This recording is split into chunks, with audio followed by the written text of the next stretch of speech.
Saudações, conspiradores, iniciando mais um programa Realidade Fantástica, nosso programa de toda quinta-feira à noite, trazendo sempre alguma coisa dos arcanos, dos mistérios, do ocultismo clássico, da parapsicologia e do esoterismo tradicional. E hoje nós vamos eleger a astrologia como o nosso tema principal, porque convidamos nosso querido amigo astrólogo oficial aqui do canal Realidade Fantástica, o nosso querido Marcos Kuznick, para compartilhar a sua coluna. Ele tem uma coluna de astrologia aqui no Realidade Fantástica, compartilhar um pouquinho dos seus saberes nesse nosso programa de quinta-feira, porque vamos analisar, na verdade, ele vai analisar o mapa do Dalai Lama, que é uma das figuras mais importantes na espiritualidade a partir da segunda parte do século XX até o momento. Então, teremos aí, com certeza, muitas novidades, né?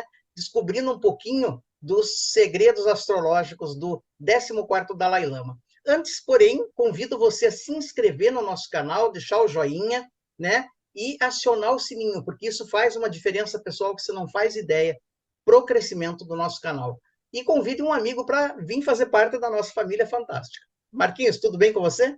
Tudo bem, Jamil, satisfação estar aqui novamente, hoje juntando, né, aquela coluna que a gente faz sobre astrologia e o nosso vídeo de quinta-feira. Até porque, pessoal, o Jamil, né, a gente vai falar um pouco durante o programa, tem uma ligação muito interessante, né, de muitos anos com os estudos referentes à figura do Dalai Lama. Então, pensando em fazer esse mapa astrológico, acho que o Jamil vai poder nos dar alguns insights aqui. Então, sem mais delongas, né, Jamil? Eu vou compartilhar minha tela com vocês e a gente já vai poder contemplar aí o mapa astrológico do Dalai Lama. Então, Marquinhos, acho que eu queria te perguntar pelo um dado curioso, né? Foi fácil achar os dados do Dalai Lama, porque, claro, a carta astrológica depende de dados exatos, né? Localização do nascimento, hora do nascimento. No caso do Dalai Lama, que nasceu lá no longínquo Tibete, foi fácil achar esses dados? Veja, Jamil, toda vez que a gente vai fazer um mapa astrológico de alguma personalidade, a gente recorre a alguns bancos, né, dessas informações na internet. Existe um banco, principalmente, que eles fazem uma classificação da fiabilidade desse dado, né? Se esse dado realmente ele é classificado como A, B, ou se ele há conflito de fontes. No caso do Dalai Lama, há um consenso, né, que ele nasceu 6 de julho de 1935, às 4h38 da manhã, numa aldeia do Tibete. O problema é achar, para colocar no meu sistema de cálculo, a tal da aldeia no Tibete. Até porque, e a gente vai falar durante o programa, teve toda essa questão da anexação do Tibete pela China, né? Até eu coloquei lá, né, que o local de nascimento é Taktser, Tibete, China, né? Ou seja, nós estamos falando hoje da China, né? Que, gostem ou não, o Tibete hoje é uma província da China. Então, daí eu tive que entrar, inclusive, com os dados de latitude, longitude, manualmente, colocar horário, alguns ajustezinhos que a gente faz. Mas pelo que eu comparei, realmente esse mapa ele é aceito como sendo, de fato, o mapa astrológico aí do Dalai Lama, Jamil. Interessante, Marquinhos, né? Vocês vejam, pessoal, como a astrologia depende realmente de dados importantes, precisos, para que a carta astrológica possa refletir o plano kármico, né, do indivíduo. Agora, Marquinhos, primeira pergunta, tem alguma coisa no mapa que já indique talvez um nascimento especial, uma missão especial dessa personalidade pública? É interessante, sabe, Jamil, que uma coisa que a gente sempre se pergunta na astrologia é o que diferencia o mapa de uma pessoa comum de um mapa de uma pessoa muito especial, né? De um grande líder, de um estadista, de um grande músico, de um cientista, de uma pessoa, digamos assim, que tenha a notoriedade, né? E é interessante que nós temos que ter em mente assim, eu penso o seguinte, muitas vezes, se você não for o Einstein da humanidade, quem sabe você seja o Einstein da sua família, né? Se você não for o Hitler da humanidade, talvez você seja o Hitler da tua empresa. Então, muitas vezes, o que eu percebo na astrologia é que todos nós temos certas características e elas se manifestam em níveis distintos. Veja, eu imagino que no caso do Dalai Lama, esse papel que ele tem como líder espiritual, como figura de Estado, ele exerceria de qualquer jeito, mesmo que não fosse famoso. Poderia exercer isso se ele fosse um engenheiro, como ele mesmo falou, que se ele não fosse monge, né, não tivesse uma educação de monge, talvez ele fosse engenheiro, pela queda que ele tem com questões científicas e mecânicas, etc. Ele poderia ter essa mesma questão. Porém, o mapa do Dalai Lama é muito interessante, Jamil, porque, primeiro, a questão que nós temos uma ênfase aqui nesse mapa dos signos psíquicos, né? Uhum. Notadamente Câncer, Escorpião e Peixes. Primeiro que o Dalai Lama, ele é um canceriano com ascendente em Câncer. Então nós já temos aqui Olha, uma ênfase, né? Uma ênfase no signo de Câncer, que é a emoção. Pelo fato do Sol do Dalai Lama estar muito próximo à linha do ascendente, e a linha do ascendente representa a energia que nós projetamos para o mundo, então ele projeta essa energia canceriana espiritualizada, aquele maneirismo, né? A sim. gente vê, né? Essas pessoas cancerianas que têm movimentos assim aparentemente mais lentos, mais suaves, carregados de emotividade, né? Uma pessoa e você não precisa ser o Dalai Lama para ser assim, né? Eu já conheci várias pessoas câncer, ascendente em câncer, que tem esse jeito mais lânguido, né? De Certo. ser. E isso é uma coisa muito interessante. E outra coisa aqui que a gente vê no caso do Dalai Lama é o quanto ele é uma figura impactante. Primeiro, Uhum. pela proximidade do Sol com o ascendente, produz pessoas expressivas, pessoas que, Uhum. novamente, né, o ascendente é o nosso corpo. O Sol, muito próximo da linha do ascendente, faz com que a expressão do indivíduo seja uma expressão brilhante. Além Uhum. do mais, o ascendente, que é essa energia que nós projetamos para os outros, né? É como os outros nos veem, ele recebe de um lado um trígono, um trígono de Júpiter. Veja que forma um triângulo aqui, Jamil, um triângulo Exato. entre o ascendente, Saturno, Júpiter e volta para o ascendente. O trígono é um indicador de talento, né? Pessoas Uhum. com trígonos proeminentes no mapa são pessoas talentosas que formam esse triângulo, né? Formam esse triângulo. Interessante. Então, primeira coisa, esse Júpiter indo para a casa, fazendo um trígono com o ascendente, Júpiter é o signo da expansão. A figura jupiteriana é aquela figura carismática, aquela figura Uhum. bonachona. Vocês vejam, por exemplo, quando há um trígono entre aqui o Júpiter e o ascendente, a pessoa tem expressão, é alguém que a presença dela faz diferença. E isso é um Sim. fator. Um outro fator é que nós temos aqui Saturno formando um trígono com o ascendente. Saturno é indicativo de autoridade. Olha Veja, só. autoridade é o seguinte, não é autoritarismo, principalmente no mapa do Dalai Lama, que esse Saturno não está muito aflito. A autoridade é o seguinte, pessoal, imagine que você vai ao médico, de repente aquela figura que surge diante de você é um senhor grisalho, né, de óculos, com aquele jaleco típico do médico, usando uma gravata. A impressão que você tem é que é um médico ali, com muitos anos de experiência, vivência na sua especialidade, etc. Isso é autoridade, né? Emanar autoridade é você estar com uma pessoa, ela te falar alguma coisa e você dizer, ei, essa pessoa parece que sabe o que está falando, ela parece que tem autoridade. Exato. Contrariamente, né, já aconteceu eu me consultar um médico muito jovenzinho, né? Às vezes não tem nada a ver, às vezes a pessoa é plenamente qualificada, mas não é o que a gente espera, porque a gente tem esse imaginário. Então aqui nós temos Claro. um combo, digamos assim, que torna que demonstra, né? Porque a gente não está discutindo aqui se a astrologia é causa ou efeito, né? Mas assim que mostra, né, que o Dalai Lama é essa pessoa de presença solar, de Aham. presença emocional, solar, e que combina, de um lado, a afabilidade, representada pelo planeta Júpiter, com a autoridade, representada pelo planeta Saturno. E Saturno e Júpiter estão em harmonia entre si. Então, pronto, você tem uma pessoa que consegue, com docilidade, projetar autoridade. É uma coisa realmente bem Fantástico. impressionante, Jamil. Não, É algo, sensacional, Marquinhos. é E algo tem algum. que. Pode Pode falar. falar. Não, e tem algum dado que indique, porque nos primeiros 15 anos da sua vida, o Dalai Lama ascendeu ao poder político. Tem algo que indique essa questão de estadista, pelo menos no começo da vida, poder material mesmo, né, e É, político? a questão, né, para quem nos acompanha, o Jamil pode falar muito mais sobre isso, mas aqui nós temos a seguinte situação.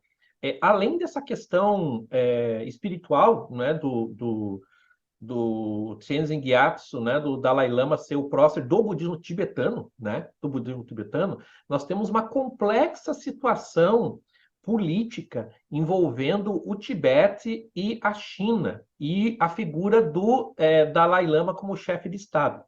Durante períodos mais ou menos intermitentes, o Tibete ele foi chefiado pelo Dalai Lama, mais ou menos, grosso modo, né, Jamil? Como Isso, acontecia com o Vaticano e os estados pontifícios, onde o exato. Papa, além de ser chefe da igreja, ele também era chefe do Estado, como hoje Chefe do Estado acontece, do né? Hoje nós Tibete. temos o Exato. Vaticano, que apesar de ser um micropaís, é um Estado independente e que tem como chefe de Estado o Papa. Durante muitos anos, os Dalai Lamas serviram como chefes, líderes religiosos e também como líderes políticos, como chefes de Estado do Tibete. Bom dizer que o Tibete sempre foi muito problemático nessa situação de se definir como país. Ora, ele estava sob a égide, principalmente do Império Mongol, né? De forma intermitente, ora tinha que prestar vassalagem ao Império Chinês, tanto é que gerou esses questionamentos. Com a Revolução Chinesa, aumentou essa pressão sobre o território do Tibete, até que finalmente em 1959, né, já se não me engano, em Sim, sim. 1959, o Tibete foi efetivamente anexado pela República Popular da China e o Dalai Lama fugiu, né? Ele se exilou na Índia, criando um problema diplomático, né? Que depois, porque veja, né? Durante alguns anos, o Dalai Lama ele foi o líder do movimento de independência do Tibete. Só que ele Sim. permaneceu até, se não me engano, aos anos 70, e depois esse movimento existe, só que não é apoiado pelo Dalai Lama, que hoje ele defende uma integração do Tibete na República Popular da China, com autonomia de algumas questões religiosas, etc. No caso do Dalai Lama, o que acontece é o seguinte: o Jamil sabe bem isso, e o processo de sucessão é, é bem peculiar, né, Jamil? Assim como acontece com o Papa, que é um chefe de Estado eleito, ele é um Estado monárquico, né? Porque na prática o Vaticano é uma monarquia, porém esse rei, que é o pontífice, ele é eleito pelo colégio cardinalício. No caso da Cardinalíssimo. tradição do Tibete, toda vez que um Dalai Lama ele falecia, começava uma série de procedimentos para procurar a próxima encarnação do Dalai Lama, escolha que recaiu com o Tenzin Gyatso, que não tinha esse outro nome, né? Aí, Sim. títulos e tudo mais, e ele vai. Ele só deveria assumir, se não me engano, com em torno de 20 anos a plenipotência das atividades políticas que ele deveria exercer com o Tibete. Mas em questão das relações tensas com a China, isso foi adiantado para os 15 anos. E como que a gente vê isso no mapa? A primeira questão é a gente vê uma pessoa em conflito com questões da sua terra natal. Como que isso é verificado no mapa? No nosso mapa astrológico, pessoal, a quarta casa astrológica, ela representa a nossa casa fisicamente, a casa onde eu moro. É grande, é pequena, é confortável, é desconfortável, é organizada, é desorganizada, tem harmonia, desarmonia, mas também ela representa a pátria, a nossa relação com a pátria ancestral. Ora, aqui nós Uhum. vemos um Marte extremamente tenso na casa 4. Então, essa Olha só. pessoa ela tem conflitos com o país de origem, com a terra de origem. Conflito que vai gerar e que se permanece até hoje. Hoje o governo chinês diz, olha, o Dalai Lama pode retornar à China como chinês. como chinês, né? Eles não aceitam nem a proposta de autonomia do Dalai Lama, né? Não, Se ele ele pode retornar, tudo bem, mas ele tem que se integrar completamente à China, né? completamente a China. Existe até um medo, né, Jamil? Que com o passamento do Dalai Lama, os chineses arranjam um outro Dalai Lama deles lá, né? O que se cogitou ali, até em alguns papéis, o Tenzin Gyat dizer que não vai ter o 15º Dalai Lama, que a instituição do Dalai Lama cumpriu aí a sua questão, né? Você veja, os chineses às vezes querem controlar até a reencarnação das pessoas ali por uma questão política. Mas o fato é que o mapa, Jamil, veja, a gente foram algumas questões do mapa. Primeiro, nós falamos efetivamente aqui sobre a questão da presença, né? Uma pessoa com presença, com essa presença é, é, bondosa, com essa presença afável, representada por Vênus, Uhum. que Vênus Vênus não, Júpiter. Júpiter é a figura do padrinho, né? Do Júpiter é a figura padrinho, do né? padrinho. Né? Então, o padrinho não aparece para te dar bronca, o padrinho aparece para te levar a passear no shopping, né? Isso. Então, Ele essa apresenta. figura, o Júpiter na quinta casa, né? Você veja que essa quinta casa é uma casa de aproveitar a vida. Ter Júpiter tão bem colocado na quinta casa mostra uma pessoa feliz. Aqui nós estamos falando de uma pessoa feliz. Uma pessoa que tem. Então, veja, eu acho que quando o Dalai Lama ele fala de felicidade, ele não é uma pessoa que está teorizando uma pessoa amarga, ressentida, oprimida, que. Não, me parece uma pessoa que realmente encontrou a felicidade e tem condições. Então, porque pessoas com Júpiter na quinta casa são pessoas que se divertem. A pessoa Sim. não é, a pessoa não é um, né? Por exemplo, Ele é conhecido por ser muito brincalhão, gozador, né? De realmente exalar essa felicidade, né? Não é um diletante, ele realmente vive isso, né? e isso me parece interessante. Então, tudo isso. Outra coisa interessante é o seguinte, que nós temos o nó do sul na casa um e o nó do norte na casa 7. O nó do sul mostra como a gente desembarcou nessa vida, né? A gente diz, né? Claro, gente, eu sempre falo que astrologia kármica tem algumas informações que eu não sei de onde algumas pessoas tiram. Olha, Jamil, você nasceu na cidade de Londres em 1700. Eu não sei de onde o pessoal tira as informações do mapa. Algumas coisas do mapa a gente só pode especular, né? E o nó do sul, a gente pode especular que ele mostra da onde a gente veio, ou seja, qual a situação que a gente tem mais facilidade e mais domínio. Ora, uma pessoa com o nó do sul na casa um, ela é dona de si próprio, é uma pessoa que tem um autocontrole, é uma pessoa que tem Olha só. autocontrole. Né, o que se espera de um monge budista, né, que é a única pessoa que tem controle, né, de si, que é uma das colunas, né, justamente Sem dúvida. dessa escola de pensamento. E o nó do norte, na casa 7, que é a casa do outro. Ou seja, qual é a minha missão na vida? Empatia, né? É ir para o lado do outro. Essa casa 2 aqui é que representa os nossos recursos, né? O que eu tenho como recurso meu, que ninguém tira e que eu posso usar como uma caixa de ferramentas que a gente tem na nossa vida, que eu abro e tiro o que eu posso usar na minha vida. Ora, o Plutão, esse Plutão, ele já está mais na casa 2. Plutão é Uhum. transformação, né? Eu tenho nas minhas mãos a chave da transformação como recurso, transformar as pessoas, né? Me Exato. transformar e transformar as pessoas. Algumas pessoas acham estranho que pessoas como o Dalai Lama tenham mudado de opinião durante a vida, né? E é o caso dele. Em Sim. muitos assuntos ele mudou de opinião, mas a transformação aqui é uma coisa própria do Dalai Lama. Essa casa 3, Jamil, é uma casa que, dos vários sentidos que ela tem, ela representa a comunicação, a fala, como você fala. Puxa, ele tem Vênus na casa 3. Essas pessoas falam maravilhosamente bem. Sem dúvida. Falam de forma agradável, de forma envolvente, né? O discurso, a fala.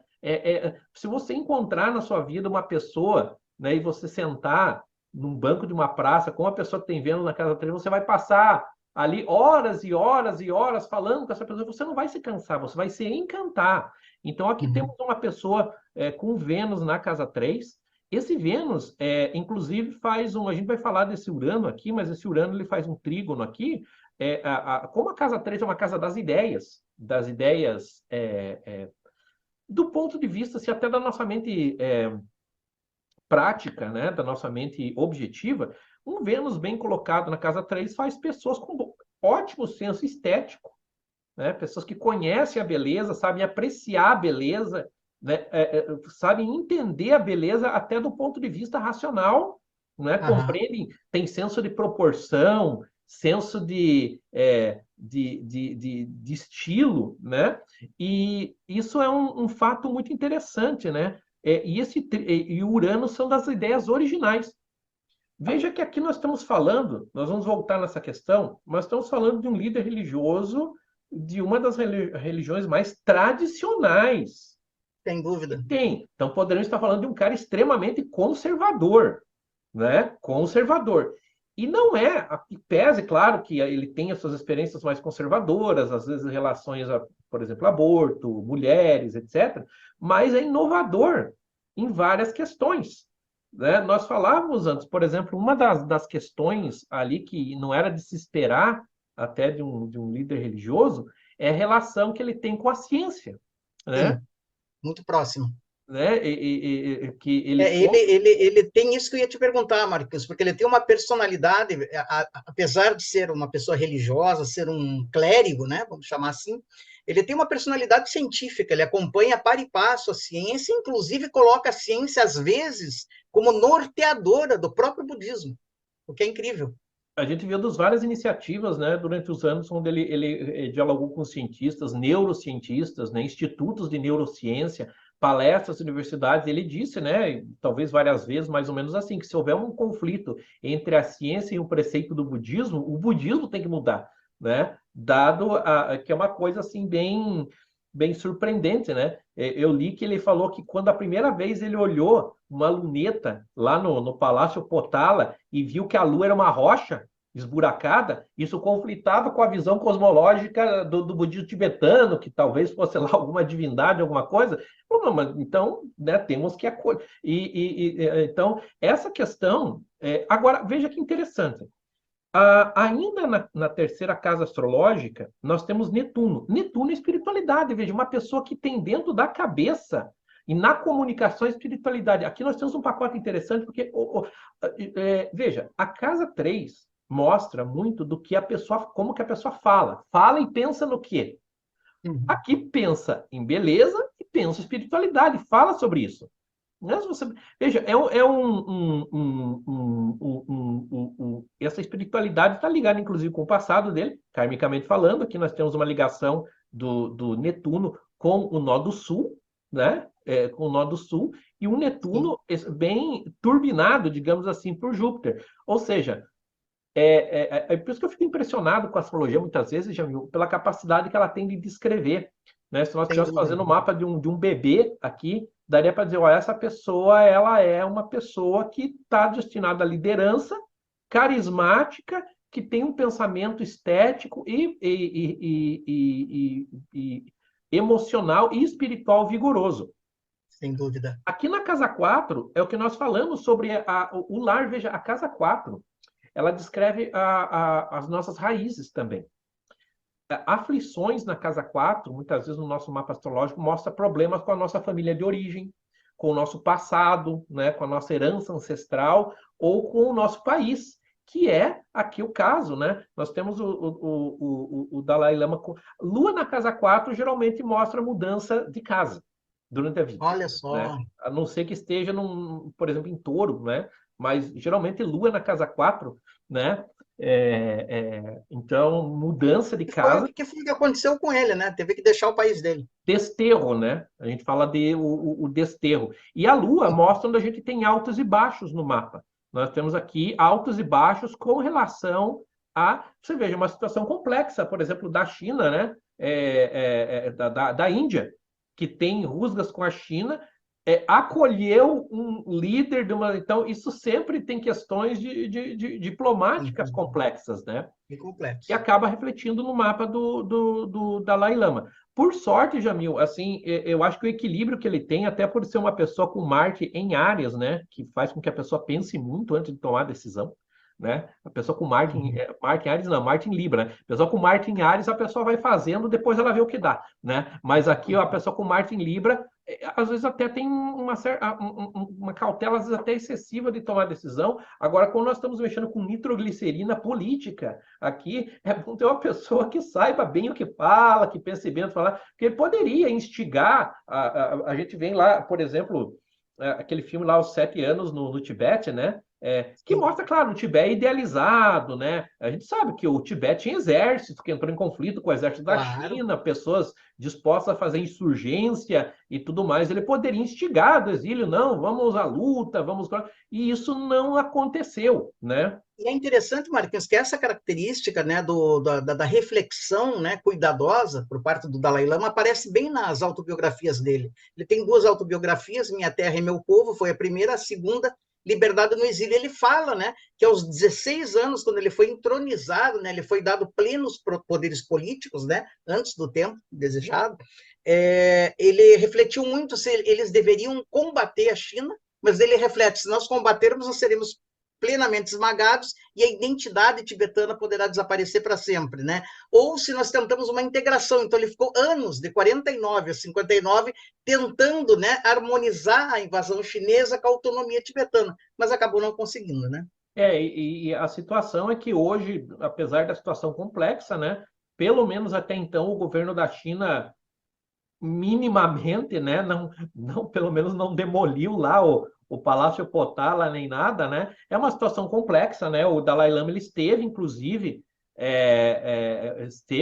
ele chegou a cogitar, isso aí muita gente até vai ficar meio chocado, né? Mas o Dalai Lama chegou a pensar em entrar para o Partido Comunista Chinês em determinado momento, porque assim, em entrevistas a respeito da posição política dele, até teve uma situação que ele foi convidado uma vez nos Estados Unidos tem muito aqueles think tanks, né? Aqueles conservadores, ele falando, e isso em outro, ele se declarou que do ponto de vista da política social, ele se vê marxista. Ele acha, inclusive, que ele é mais marxista que o pessoal de Pequim, né? Porque ele fala, aqueles lá viraram capitalista, né? Porque ele acha que o capitalismo é um sistema que não tem regras, não tem lei, não tem muita moral, e que o marxismo, ele diz, eu não sou leninista nem stalinista, que ele fala, aí já é demais, né? Mas ele acha que, pelo menos, na visão dele, o comunismo ainda está baseado em alguns preceitos éticos e mais igualitários. Então, porque, veja, gente, uma situação é que o queira ou não queira, pessoas como o Dalai Lama, eles são usados, às vezes, como peça de xadrez no jogo político internacional. Por exemplo, Sim, ele criticou a CIA em vários momentos, quando a foi. CIA tentou, mexeu na questão do Tibete. A própria valorização da figura do Dalai Lama como figura internacional, às vezes era uma jogada também de marketing para criar um contraponto. Olha, vejam, esse povo criou uma narrativa, né? Esse povo, essa vila dos hobbits, que era o Tibete, foi invadida pelos trolls, né? Pelos orcs, que eram os chineses, né? Claro, a gente tem uma narrativa. Queira ou não queira, o Dalai Lama é interessante que em determinado momento ele não embarcou tanto nessa narrativa, né? Ele segurou um pouco, falou, não, vejam bem, também é questão, porque vai ter que chegar a um acordo, né? Então a gente vê aqui o mapa que é de uma pessoa que não é exatamente um senhor da guerra, né? Claro. Um diplomata. Agora, Marquinhos, eu não sei se dá para definir no mapa, isso eu teria que ter passado a informação antes para você, mas em 1989 o Dalai Lama é agraciado com o Prêmio Sim. Nobel da Paz, e a partir dali dá uma virada, porque até então ele era uma figura pública, mas não era uma figura mundial, e a partir do Prêmio Nobel ele se torna uma estrela, ele vira pop, o Dalai Lama virou pop daí. Exatamente. Aqui a gente tem que ver naquelas revoluções solares dele, os trânsitos, mas uma coisa que é interessante é o seguinte, né? Mais que alguns pontos para analisar para tentar colocar essa presença dele como essa figura de liderança espiritual e política. Uma questão que nós temos aqui é a Casa 9. A Casa 9, ela rege as nossas relações com o estrangeiro questões relacionadas à religião e às instituições religiosas, filosóficas. Pessoas que têm Saturno na casa 9, elas geralmente estão ligadas a uma religião. Ele está ligado ao budismo tibetano. Não é uma pessoa, digamos, um pensador ou um líder espiritual que está. Não, ele reconhece, inclusive se coloca nessa tradição. Ele fala: olha, nasceu na Índia, né? Nós aqui, como tibetanos, somos discípulos, né, do budismo que surge na Índia, etc. Então, aqui você vê um respeito pela tradição, o fato de ser uma autoridade dentro desse campo, e aqui, como Saturno, onde tem Saturno no mapa, mostra um ponto de atrito, né, um ponto enfim, de esforço. Saturno na casa 9 são problemas, né, que a gente enfrenta com os estrangeiros. Né? Ou seja, veja, se a gente somar Marte na 4 e Saturno na 9, uma pessoa que tem essa fricção com as questões. Agora veja, aonde que está o meio do céu do Dalai Lama, que é o rumo da vida? E Peixes, que é o signo ligado à espiritualidade, principalmente. O regente de Peixes, que é Netuno, está na 3, ou seja, ele consegue conectar, né, o rumo da vida dele ao pensamento, né? A intelectualidade. Você veja que interessante, né, Jamil, esses processos onde, no caso do Dalai Lama, né, o pessoal vai, escolhe uma criança, né, ele foi lá escolhido aos 2 anos de idade, depois coisa e tal. Poderia dar errado, poderiam pegar uma pessoa ali menos perspicaz, né, não tão inteligente, né, e ele é quase um scholar, né, uma pessoa extremamente inteligente, né, então ele usa as faculdades mentais dele realmente para o desenvolvimento. Agora, outro fato muito interessante é que essa 11ª casa astrológica, ela descreve as questões institucionais dos nossos amigos.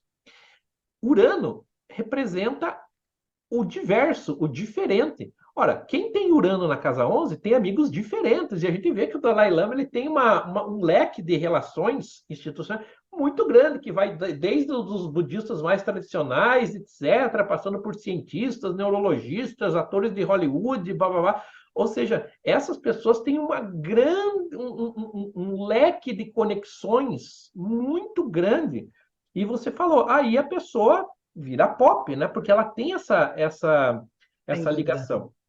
E finalmente, Jamil, né? Claro, finalmente, que a gente é uma análise mais sumária que pode fazer, né? Mas você veja só, o Mercúrio em Gêmeos, né? Cabeça funcionando, né? Mercúrio no signo que rege Mercúrio. Na casa 12, que é o signo da nossa mente inconsciente, das questões espirituais mais profundas, ou seja, novamente, ligando uma pessoa que pensa no quê? Pensa, e aí, Jamil, a gente pode inferir pelo mapa que a gente não está falando aqui de um farsante ou de uma pessoa que ele... Porque a gente se pergunta muitas vezes, será que o filósofo, né? A gente fala, né? Não, porque a filosofia tem que ser escrita com o sangue do filósofo, né? Ou seja, o filósofo ele tem que acreditar naquilo que ele está escrevendo. E a gente sabe que no mundo tem pessoas que falam uma coisa, mas a gente não sabe se elas mesmas acreditam no que está falando. E aqui a gente vê que, pelo mapa dele, uma pessoa que acredita na realidade espiritual. Né? Ele não tipo, ele não está simulando, né? Não está representando um papel. Tipo uma pessoa, não, agora eu sou Dalai Lama, mas eu não acredito em nada disso, eu tenho que tocar. Não, ele é uma pessoa que tem a sua cabeça, né, os seus pensamentos conectados nessa esfera. Veja que o Mercúrio dele é um Mercúrio que está tenso. E aí eu sempre acho que Mercúrio tenso no mapa gera pensadores vigorosos, né? Porque não é aquela tranquilidade. Enquanto me parece que é uma pessoa que conseguiu ter uma paz pessoal e mental, né? E curtir a vida apesar de todas as questões, mas a mente é incomodada, uma mente que tem um incômodo, né? Um incômodo necessário muitas vezes para você falar, agir e produzir, Jamil. Então é o chamado espírito em ebulição, né? Que a pessoa sempre está acesa, né? Exatamente. Então, assim, essas são as impressões mais gerais, né, do mapa Olha, Dalai Lama, sensacional, né? Marquinhos. Olha, pessoal, como a astrologia é fabulosa, como ela permite, né, descrever a pessoa quando de posse dos dados corretos, como ela permite de certa forma, cartografar a personalidade da pessoa, suas potencialidades, o seu passado, o seu futuro. E aqui o nosso bom astrólogo Marquinhos, hoje um dos maiores astrólogos em atividade no Brasil, nos deu um passant aí da vida do Dalai Lama, uma aula sensacional. Marquinhos, eu sei que você está vindo com um workshop aí de astrologia, que gostaria que você explicasse aí para o nosso público o que é esse workshop, como é que a pessoa faz para participar, o que você vai ensinar. Então, pessoal, volta e meia, né? A gente tem cursos aqui no Realidade Fantástica, né? Inclusive agora, se você procurar lá na página, lá a gente tem um curso de astrologia, mas fazemos cursos ao vivo. E agora nós vamos ter um workshop de interpretação astrológica focado em 3 pontos aí que são, digamos, adicionais. O plus no mapa, né? São os nodos lunares, que tradicionalmente são considerados, mas nós vamos falar de nodos lunares, roda da fortuna e Quirón. Então, se você já tem algum conhecimento astrológico e gostaria de aprofundar o conhecimento nesses 3 pontos, pode acessar o link na descrição, que nós vamos ter aulas começando dia 11 de outubro, vai ser dia 11, 18 e 25, 3 encontros às 20 horas, né? Para dar tempo de você chegar em casa, fazer um lanche, etc., se preparar e vir estudar astrologia com a gente, né? Principalmente desses 3 elementos, né?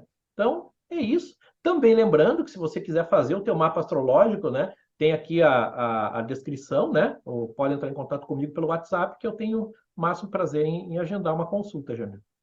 Com certeza. Quero lembrar que o Marquinhos tem feito mapa astrológico de pessoas não só no Brasil, mas fora do Brasil, e com muito êxito. Vale a pena você conhecer esse trabalho do nosso querido Marcos. Lembrando a todos, sem dúvida, que o mistério está entre nós. Até o nosso próximo encontro. Até mais.